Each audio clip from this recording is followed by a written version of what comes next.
بسم الله الرحمن الرحيم. عن عبد الله رضي الله تعالى عنه قال قال رسول الله صلى الله تعالى عليه وسلم: المرأة عورة فإذا خرجت استشرفها الشيطان. رواہ الترمذی۔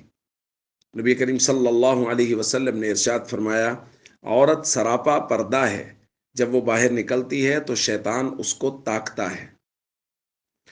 دوستو، عورت کا معنی ہی پردہ ہے، اسی لیے نبی کریم صلی اللہ علیہ وسلم نے فرمایا کہ عورت تو ساری پردے کی اور چھپانے کی چیز ہے۔ جب بھی عورت باہر نکلتی ہے تو حضور نے فرمایا کہ شیطان اس کو تاکتا ہے۔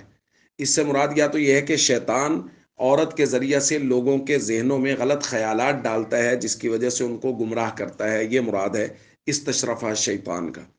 اور بعض علماء نے مراد لیا کہ وہ انسان جن کے اندر شیطانی وسوسے ہیں، وہ انسان جو شیطانی خیالات کو لے کے چل رہے ہیں، وہ انسان اس عورت کو، جو عورت بازار میں نکلی ہوئی ہے، اس کو تاکتے ہیں۔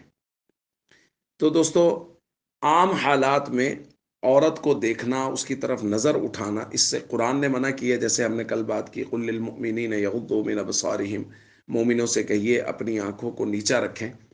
اسی طرح نبی کریم صلی اللہ علیہ وسلم نے بھی صرف ایک حالت میں کہ اگر کسی عورت کی طرف پیغام نکاح بھیجا جا رہا ہے تو ایک مرتبہ اس کو دیکھنے کی اجازت دی ہے۔ عام حالات میں کسی عورت کی طرف نظر اٹھانا، اس کو دیکھنا، یہ شیطان کا کام ہے، یہ انسان کا اور ایک مسلمان کا، سچے مسلمان کا کام نہیں ہے۔